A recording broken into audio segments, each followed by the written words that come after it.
Hello friends. आज हम आपके लिए लेकर आए हैं एचएसएससी के प्रीवियस ईयर क्वेश्चंस पार्ट 2।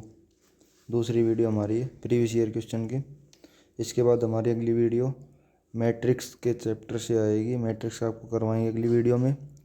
उसके बाद वेक्टर के बाद क्वाड्रेटिक इक्वेशन और जो एचएसएससी में आए हुए सारे चैप्टर आपको करवाए जाएंगे। देखिए पहला क्वेश्चन, 4^3/2 प्लस 4^-3/2 इसकी वैल्यू निकालनी है हमें। अब देखिए इस क्वेश्चन में हम क्या करेंगे,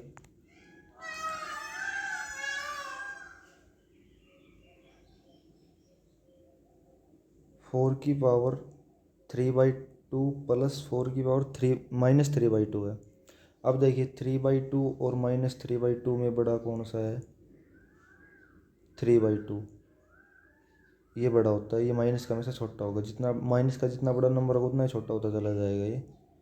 तो अब देखिए यहाँ से हम 4^-3/2 कॉमन ले लेंगे, क्योंकि हमेशा छोटा नंबर कॉमन लिया जाता है ना कि बड़ा। ये नंबर कॉमन ले लेंगे, मतलब इस चीज़ को हम इससे डिवाइड करेंगे। कॉमन लेने का मतलब ये है। तो देखिए अगर हम यहाँ से 4^-3/2 कॉमन लेते हैं तो यहाँ से 4^3/2 और -3/2 हमने कॉमन लिया है तो -3/2 में 4^-3/2 से इसको डिवाइड करेंगे। इसको 4^3/2 को डिवाइड करेंगे तो डिवाइड करने पर भाग में हमेशा पावर माइनस होती है, घटती है मतलब। तो ये माइनस तो ऑलरेडी है और घटाने पे एक माइनस और होगा तो प्लस आ जाएगा। तो 3/2 + 3/2, ठीक है।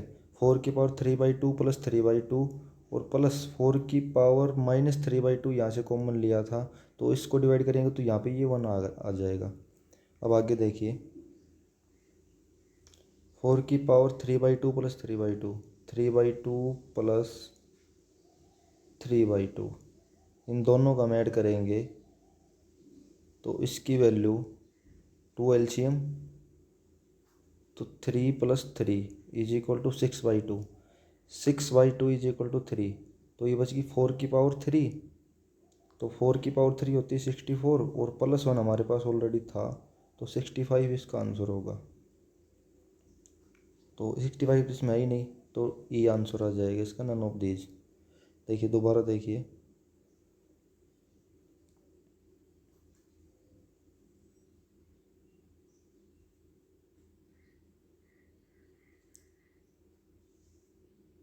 देखिए 4^3/2 है। अब ये छोटा सा एग्जांपल देता हूँ आपको मैं। 2^5 + 2^3 इन दोनों में हम क्या कॉमन ले सकते हैं? तो छोटा होगा वो कॉमन लिया जाएगा। तो 2^3 कॉमन ले सकते हैं हम यहाँ से, मतलब इस पूरे को 2^3 से डिवाइड कर दिया हमने। तो यहाँ से डिवाइड करेंगे तो 2^3 अब भाग में हमेशा पावर घटती है तो ये पावर ऊपर जाके माइनस क्योंकि तो 5 - 3 = 2^2 बच गया यहाँ पे। और अगला हमारे पास था 2^3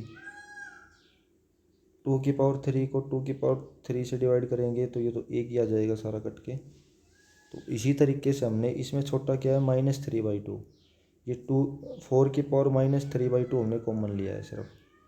4^-3/2 कॉमन लेने के बाद यहाँ पे हमारे पास बचेगा 4^3/2 अपॉन 4^-3/2। अब ये -3/2 ऊपर जाएगी पावर तो ये माइनस की है तो प्लस की हो जाएगी। तो 4^3/2 + 3/2, 3/2 + 3/2 को सोल्व करने पर हमारे पास 3 आ रहा है तो 4^3। अब 4 का क्यूब होता है 64 और +1, ये +1 यहाँ आया था।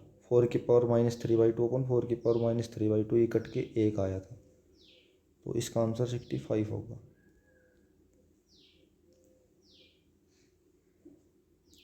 अगला क्वेश्चन देखिए,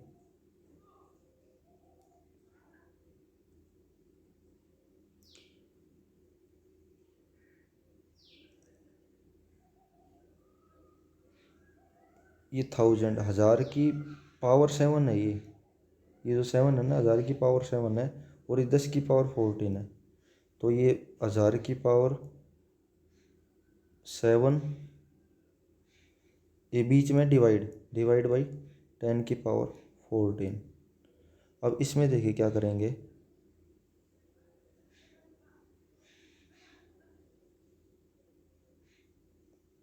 हज़ार की पावर 7 को 10 की पावर में चेंज कर लो तो 1000 होता है 10 का क्यूब और इसके सारे की पावर 14 अपॉन 10 की पावर 14 हमारे पास ऑलरेडी है ही। अब ऊपर हमारे पास बन गया 10 की पावर 3 मल्टीप्लाई 7, सॉरी वो 14 नहीं था, वो 7 था। तो मतलब 10 की पावर 3 मल्टीप्लाई 7 अपॉन 10 की पावर 14। तो 10 की पावर 7 दिया 21, ये मल्टीप्लाई हो जाएगा ना। मतलब कि इसमें 10 की पावर हमारे पास ये थी 3 और ब्रैकेट 21। ब्रैकेट लगने के बाद पावर हमेशा गुणा होगी, 7 है सॉरी, तो ये मल्टीप्लाई होगी पावर आपस में ब्रैकेट लगने के बाद। तो 7 या 21, तो ये सारा हमारे पास 10 की पावर 21 आ गया और नीचे 10 की पावर 14। अब देखिए वही नियम लग जाएगा, वही रूल, ये पावर ऊपर जाएगी तो ये यहाँ पे प्लस में है तो माइनस में हो जाएगी, मतलब भाग में पावर घटेगी। कोफिशिएंट सेम है तो, कोफिशिएंट अलग अलग होगा तो नहीं। अब कोफिशिएंट सेम है तो 10 की पावर 21 और नीचे है -14, तो 10 की पावर 7। अब 10 की पावर 7 ऑप्शन में ये है तो ये आंसर हो जाएगा। और 10 की पावर 7 का मतलब होता है 1 के साथ 7 जीरो लगा दो आप, ये भी 10 की पावर होती है, ये भी ऑप्शन में आ सकता है ये वाला, तो ये भी राइट आंसर होगा और ये भी है। बस ये चीज़ ध्यान रखना कि मल्टीप्लाई होता है कोफिशिएंट सेम है तो पावर ऐड होंगी, और डिवाइड है और कोफिशिएंट सेम है तो पावर माइनस होंगी, और ब्रैकेट लग रहा है ना तो पावर मल्टीप्लाई हो जाएंगे। बस ये चीज़ें ध्यान रखने की ज़रूरी है इसमें। अगला क्वेश्चन देखिए। अब ये देखिए ट्रिग्नोमेट्री का क्वेश्चन है, अच्छा क्वेश्चन है। इसमें साइन 50 अपॉन साइन 130 है। अब देखिए हमने ट्रिग्नोमेट्री में आपको बताया था कि sine 90 minus theta is equal to cos theta होता है। अब इसके अंदर ये 90 से ऊपर चली गई वैल्यू, अब 180 के ऊपर जाते हैं हम तो साइन 180 माइनस थीटा इसकी वैल्यू होती है साइन थीटा, साइन थीटा ही इसकी वैल्यू होगी। अब देखिए इसमें मतलब कि सेकंड क्वाड्रेंट में चला गया, सेकंड क्वाड्रेंट का मतलब ये है कि सेकंड क्वाड्रेंट में चला गया। फर्स्ट क्वाड्रेंट में तो सारे पॉजिटिव होते हैं जो कि 0 से 90 डिग्री तक होता है। फिर उसके बाद ये होता है 180 डिग्री तक होता है सेकंड क्वाड्रेंट। इसमें सिर्फ साइन और इसका अपोजिट होता है कोसिकेंट, ये दोनों पॉजिटिव होते हैं, बाकी सारे नेगेटिव होते हैं। उसके बाद 270 तक थर्ड क्वाड्रेंट, उसके बाद 360 तक फोर्थ क्वाड्रेंट। अब इसमें देखिए ये 130 सेकंड क्वाड्रेंट में लाई करता है 130 डिग्री एंगल, तो इसमें ना साइन 180 माइनस थीटा होता है साइन थीटा, और कोस 180 माइनस थीटा होता है कोस 180 माइनस थीटा होता है माइनस कोस, क्योंकि सेकंड क्वाड्रेंट में कोस माइनस का होगा। सिर्फ कोसिकेंट और साइन ही प्लस के होते हैं, कोसिकेंट और साइन ये दोनों प्लस के होते हैं, बाकी चार जो आइडेंटिटी बच गई वो माइनस की होंगी।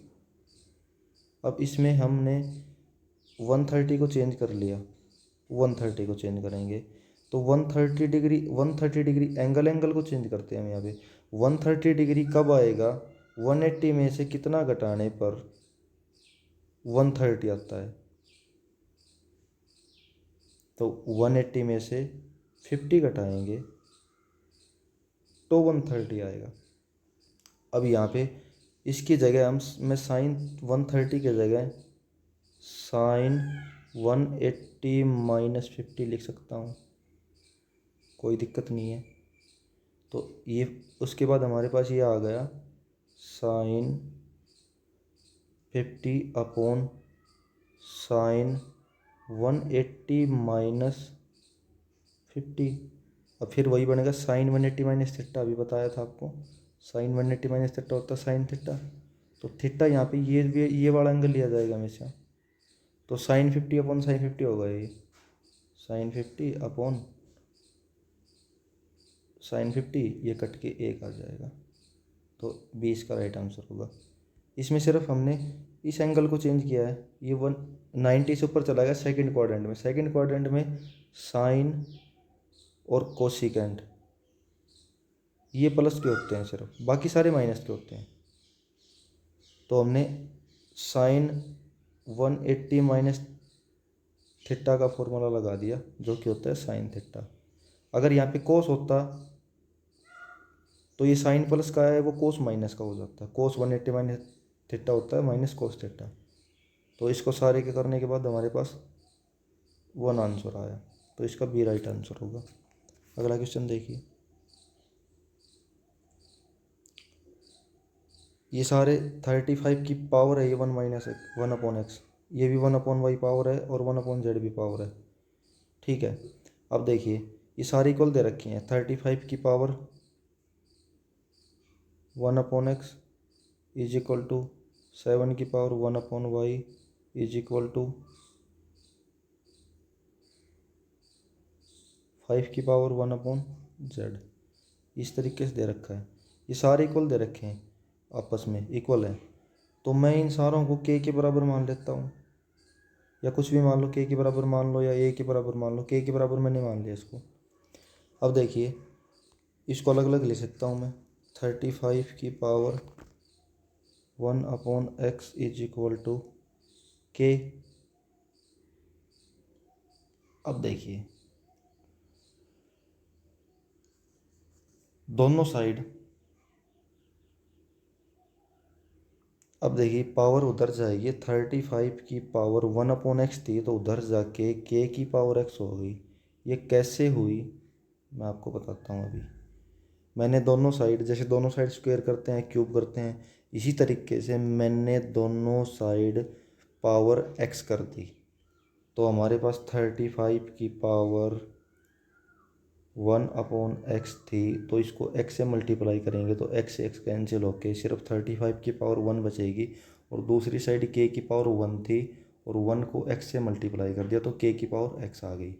तो 35 की वैल्यू हमारे पास आ गई के की पावर एक्स। 35 की वैल्यू आ गई हमारे पास। अब आ जाओ दूसरे पे। इसी तरीके से दूसरे को 7 की पावर 1 अपॉन वाई को हम के लिख सकते हैं, क्योंकि सारे बराबर है तो हमने के बराबर मान रखा है इनको। अब इसी तरीके जैसे एक्स पावर लगाई थी, इसी तरीके से वाई पावर लगा दो। तो वाई पावर लगाएंगे तो ये 7 की वैल्यू यहाँ से के की पावर वाई आ गई हमारे पास, कोई दिक्कत नहीं है। अब आगे देखो इसी तरीके से 5 की पावर 1 अपॉन जेड है, के बराबर मान लिया। तो 1 अपॉन जेड जो है इसको जेड पावर से मल्टीप्लाई कर दो, जेड से मल्टीप्लाई कर दो। पावर को मल्टीप्लाई करना है सिर्फ, पावर को जेड से मल्टीप्लाई करेंगे तो ये 5 की वैल्यू यहाँ पे हमारे पास के की पावर जेड आ गई। अब देखो हमारे पास तीनों वैल्यू आ गई, तीनों वैल्यू आ गई। 35 इज इक्वल टू के की पावर एक्स और 7 इज इक्वल टू के की पावर वाई और 5 इज इक्वल टू के की पावर जेड। ये तीनों वैल्यू हमारे पास आ गई। अब आगे देखो हमें वैल्यू चाहिए वाई प्लस जेड की। देखिए 35 है, 35 को मैं 7 मल्टीप्लाई 5 लिख सकता हूँ। 7 मल्टीप्लाई 5 इज इक्वल टू 35 ही होगा। अब इसको 35 को 7 मल्टीप्लाई 5 लिख लिया मैंने। अब 35 की वैल्यू हमारे पास क्या थी? 35 की वैल्यू हमारे पास थी के की पावर एक्स। ये थी।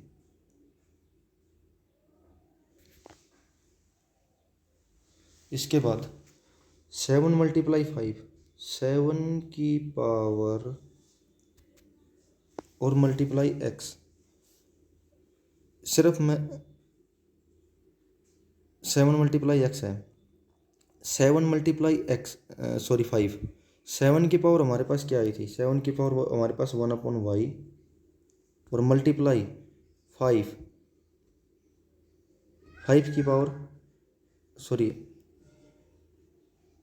सॉरी सॉरी सॉरी 7 मल्टीप्लाई 5 था, तो 7 की पावर हमारे पास k/y थी और मल्टीप्लाई 5 की पावर k की पावर z थी और इज इक्वल टू हमारे पास 35 की पावर क्या थी, k की पावर x। सिर्फ मैंने जो पहले वाला जो नंबर था ये 35 जो था, 35 इज इक्वल टू k की पावर x, मैं सिर्फ इसी से सोल्व कर रहा हूँ। मैंने 35 को 7 मल्टीप्लाई 5 ले लिया, अब 7 की वैल्यू पुट कर दी। 7 की वैल्यू थी हमारे पास, 7 की वैल्यू है k की पावर y और मल्टीप्लाई 5 की वैल्यू है k की पावर z और इज इक्वल टू 35 की वैल्यू हमारे पास थी यहाँ पे k की पावर x। अब कोफिशिएंट सेम है तो पावर भी इक्वल रख सकते हैं, अगर कोफिशिएंट बराबर है तो पावर बराबर हम रख सकते हैं। अब यहाँ पे मल्टीप्लाई है तो मल्टीप्लाई में पावर जुड़ेंगी, तो y k की पावर y थी प्लस k की power z is equal to k की पावर x, तो यहाँ पे हमारे पास y प्लस z की वैल्यू हमारे पास x आ गई, तो हमें यही पूछा था। देखो दोबारा देखिए इस क्वेश्चन को, मैंने इन तीनों को k के बराबर मान लिया, तीनों को k के बराबर मान लिया, इन तीनों को 35 की power 1/x is equal to 7 की power 1/y is equal to 5 की पावर 1/z, इनको k के बराबर मान लिया। अब मैंने अलग अलग लिख लिया, 35 की power 1/x is equal to k, और मैंने पावर को x से मल्टीप्लाई कर दिया, मतलब x पावर लगा दी। यहाँ पे x पावर लगाने के बाद इधर तो 1 के साथ मल्टीप्लाई होगा x, तो k की पावर x, और इधर x मल्टीप्लाई होगा तो कट के सिर्फ 35 आ गया। इसी तरीके से 7 की पावर हमारे पास, 7 की वैल्यू हमारे पास k की पावर y आ गई और 5 की वैल्यू आ गई k की पावर z। अब देखिए मैंने सिर्फ पहले वाली उठा ली जो कि थी 35 की वैल्यू k की पावर x थी। अब 35 को मैंने चेंज कर लिया 7 मल्टीप्लाई 5, अब 7 की वैल्यू मैंने यहाँ भी पुट कर दी, 7 की वैल्यू पुट कर दी तो 7 की वैल्यू थी k की पावर y मल्टीप्लाई 5 की वैल्यू थी k की पावर z और इज इक्वल टू 35 की वैल्यू है k की पावर x। ये तीन हैं, तो कोफिशिएंट सेम है तो पावर भी बराबर हम रख सकते हैं, और मल्टीप्लाई का साइन है बीच में तो पावर ऐड होंगी, अगर यहाँ पे डिवाइड का साइन होता तो पावर माइनस हो जाती है, अब यहाँ पे पावर ऐड होंगी, तो y plus z is equal to x, तो y प्लस जेड की वैल्यू x आ गई हमारे पास, और y प्लस जेड की वैल्यू पूछी थी तो ये x आंसर आ जाएगा। अगला क्वेश्चन देखिए ट्रिग्नोमेट्री में वास्तविक x मतलब real number, cos theta is equal to x plus 1/x, real number मतलब हम यहाँ पे कुछ भी पुट कर सकते हैं, जीरो को छोड़ के 1 2 3 4 5 6 कुछ भी पुट कर लो x की जगह। अब कोस थीटा की जो वैल्यू होती है ना, जीरो से लेके और 360 तक, 0 डिग्री से लेके 360 तक, आपसे कितनी भी एंगल की वैल्यू निकाल लो, -1 से लेके और 1 तक ही वेरी करती हैं, सिर्फ 1 से बड़ी नहीं हो सकती, -1 से छोटी नहीं हो सकती। अब देखिए यहाँ पे हम अगर x की जगह 1 पुट करते हैं तो 1 प्लस 1/x, सॉरी 0 पुट कर लो या फिर 1 पुट कर लो, कुछ भी पुट कर लो आपकी मर्जी है, 1 पुट कर लो, 1 पुट करने के बाद 1 प्लस 1/1,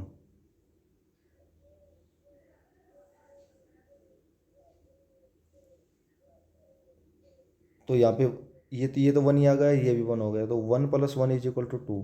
अब कोस थीटा की वैल्यू 2 नहीं हो सकती, क्योंकि -1 से लेके और 1 तक ही वैल्यू होती है। कोस थीटा की वैल्यू -1 से लेके 1 के बीच में वेरी करती है हमेशा, चाहे आप किसी भी एंगल पे निकाल लो।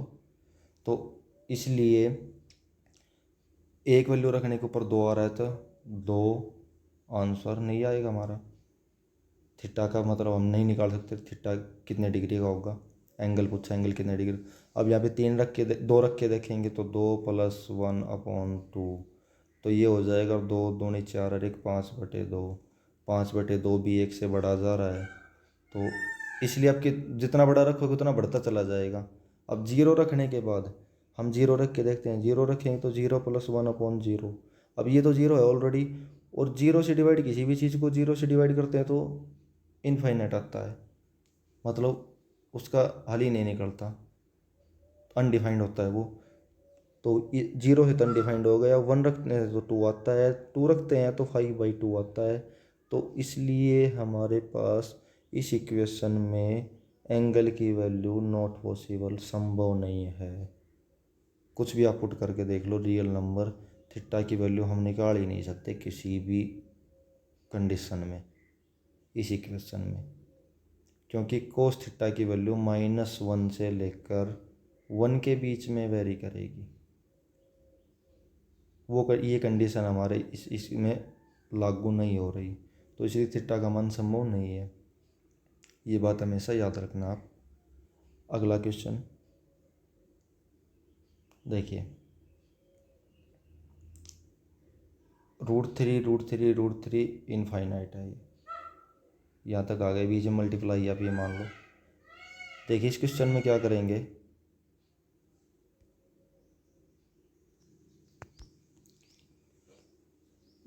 देखिए इस क्वेश्चन में क्या करेंगे, हमारे पास √3 मल्टीप्लाई √3 ये इन्फिनिटी तक है। इसमें हम इस सारे को x के बराबर मान लेते हैं। इसकी वैल्यू x के बराबर मान ली हमने। अब देखिए इसकी वैल्यू x के बराबर मानने के बाद हमने दोनों साइड स्क्वायर कर दिया, स्क्वेयरिंग ऑन बोथ साइड। इस साइड भी स्क्वायर किया और इस साइड भी स्क्वायर किया। इस साइड स्क्वायर करने के बाद जो पहले पहले वाला जो रूट है ये हट जाएगा, क्योंकि स्क्वायर से स्क्वायर रूट कैंसिल हो जाएगा। अब हमारे पास इसकी वैल्यू आ गई x² = 3 × √3, फिर √3, फिर √3 अप टू सोन इन्फिनिटी तक जा रहा है। अब देखो इसकी वैल्यू ये सेम है, तो इसकी वैल्यू हमने x मानी थी, तो यहाँ से हमारे पास x² की वैल्यू आ गई 3x। x² = 3x, ये आ गया हमारे पास लास्ट में। अब देखिए यहाँ से ऑप्शन से हम पुट करके देखेंगे 0 या 3। अब यहाँ पे मैं x की वैल्यू ये बराबर आना चाहिए, अब कुछ भी पुट करके देख लो, मेन बात ये है। 0 और 3 को छोड़ो, अब 0 पुट करके देखो, पहले ऑप्शन को छोड़ दो, पहले 0 पुट करके देखो। 0 पुट करने में 0 को स्क्वायर 0, कुछ भी करो स्क्वायर रूट कुछ भी करो 0 आएगा, और 3 × 0 = 0, तो 0 = 0 आ रहा है हमारे पास, तो 0 इसका आंसर हो सकता है। ठीक है, अब आगे देखो 1 पुट करके देखते हैं। 1 पुट करने के बाद x² = 3x। 1 पुट करेंगे तो 1 का स्क्वायर 1, 3 × 1 3, तो 1 3 के बराबर नहीं हो सकता, 1 नहीं हो सकता, 0 हो सकता है, 1 नहीं हो सकता। 2 पुट करके देखेंगे। 2 पुट करने के बाद x², 2 का स्क्वायर 4 और 3 × 2 6, 4 6 के बराबर नहीं हो सकता, ये भी रॉन्ग है।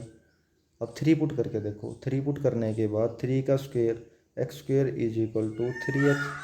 3 का स्क्वायर होगा 9 और 3 × 3 9, 9 = 9, तो 0 भी राइट है और 3 भी राइट है, तो 0 या 3 इसके दो आंसर होंगे। 0 भी सही है और 3 भी सही है, या तो 0 होगा या 3 होगा। अब दोबारा देखिए, इस सारे को मैंने x के बराबर मान लिया। x के बराबर मानने के बाद दोनों साइड स्क्वायर कर दिया, स्क्वेयरिंग ऑन बोथ साइड, इधर का भी स्क्वायर और x का भी स्क्वायर। ठीक है, अब देखिए x का स्क्वायर तो x² रह जाएगा। अब सारे का स्क्वायर करेंगे तो जो पहले वाला रूट है ना ये हट जाएगा, तो इसी बच जाएगा सिर्फ 3। अब मल्टीप्लाई इनटू 3, फिर √3, इस तरीके से ये इन्फिनिटी तक जा रहा है। अब इसकी वैल्यू, सिर्फ इसकी वैल्यू हमने x मान रखी है, ये सेम आ गया यहाँ पे, इसकी वैल्यू x मान रखी है, तो यहाँ पे x² इज इक्वल टू, इसकी जगह हम x पुट कर सकते हैं, x² is equal to 3x। अब यहाँ से 0 से लेके आप कुछ भी नंबर पुट करोगे, इसमें x की वैल्यू कुछ भी पुट करोगे, तो जो बराबर कंडीशन आनी चाहिए, जो कंडीशन सही होगी वही इसका आंसर होगा। तो हमारे पास 0 और 3 के ऊपर ये इक्वल आ रहा है, तो 0 और 3 इसका बिल्कुल राइट आंसर होगा। अगला क्वेश्चन देखिए आप, 3 + 2x की पावर 99, ये बिल्कुल इजी क्वेश्चन है। इसमें आप x की वैल्यू पुट कर लो कुछ भी,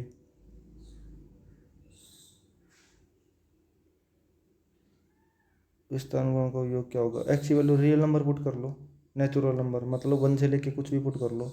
अब इसमें हम 1 पुट करेंगे, तो 3 + 2 × 1 की पावर 99, तो 3, 2 × 1 2, 3 और 2 5 की पावर 99, ये इसका आंसर हो जाएगा।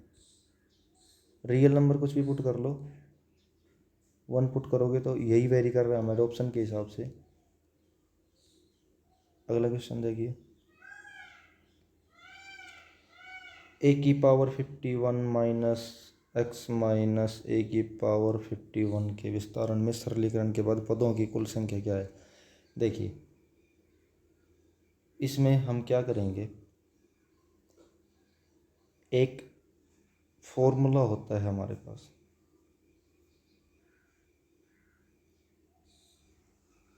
वो फॉर्मूला क्या है अभी आपको बता।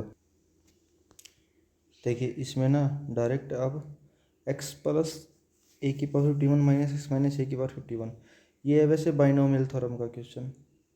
अब बाइनोमियल थ्योरम से हम मेथड से करेंगे तो बहुत लंबा हो जाएगा। अब बाइनोमियल थ्योरम भी आपको करवाएंगे, एक वीडियो उसकी भी डालेंगे आपको, उसको वो कवर हो जाएगा आपका। अब इसमें देखिए इसकी ट्रिक क्या है, पावर से ले लो आप, लास्ट पावर क्या है हमारे पास 51, फर्स्ट पावर क्या है 1, 51 - 1/2 + 1, ये चीज़ याद रखो।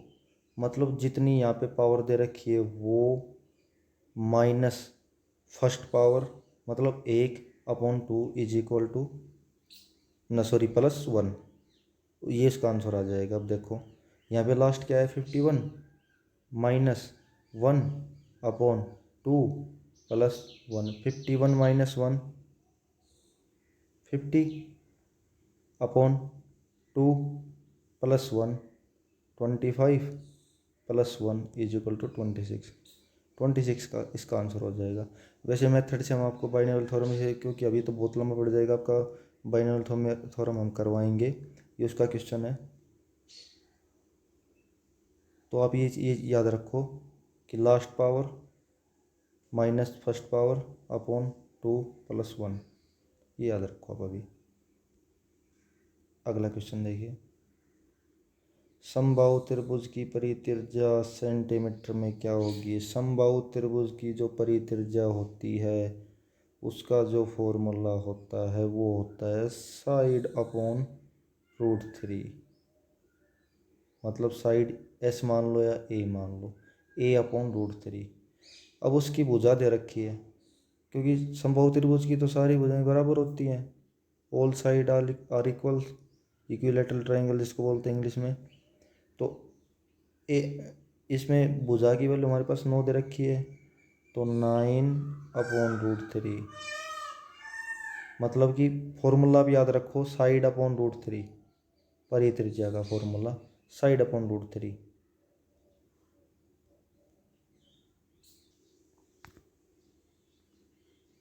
देखिए A/√3 करेंगे, side upon √3 is equal to, side की वैल्यू हमारे पास 9/√3। अब 9 को हम 3 × 3 लिख सकते हैं, तो 3 × 3/√3। अब देखिए इस 3 को हम √3 × √3 लिख सकते हैं, तो 3 × √3 × √3 /√3, ये √3 से एक √3 कैंसिल हो जाएगा, तो इसकी वैल्यू आएगी 3√3। तो इसका जो आंसर है वो 3√3 आ जाएगा। मतलब फॉर्मूला याद रखो, कुछ भी नहीं है, छोटा सा फॉर्मूला है, साइड अपॉन √3, तो a अपॉन √3 इसका जो है परित्रिज्या का फॉर्मूला है। और हम बात करें इसके एरिया की, क्षेत्रफल की, तो इसका क्षेत्रफल होगा √3/4 साइड का स्क्वायर। अब इसी का हम एरिया निकाल के देखते हैं, यही त्रिभुज का एरिया निकाल के देखते हैं। तो एरिया का फॉर्मूला √3/4, ए की वैल्यू हमारे पास 9, 9 का स्क्वायर 81, तो ये इसका आंसर आ जाएगा। ठीक है, मतलब एरिया का जो फॉर्मूला आता है, समबाहु त्रिभुज का जो एरिया होता है वो होता है √3/4 ए स्क्वायर। ठीक है, और परित्रिज्या जो होती है वो होती है a अपॉन √3। बस आगे देखो, इजी क्वेश्चन है ये तो, बिल्कुल सभी को आना चाहिए। x-2 is equal greater than equal to 0, greater than equal to 0 होना चाहिए। तो यहाँ पे x की वैल्यू पुट कर लो, चाहे कुछ भी कर लो आप।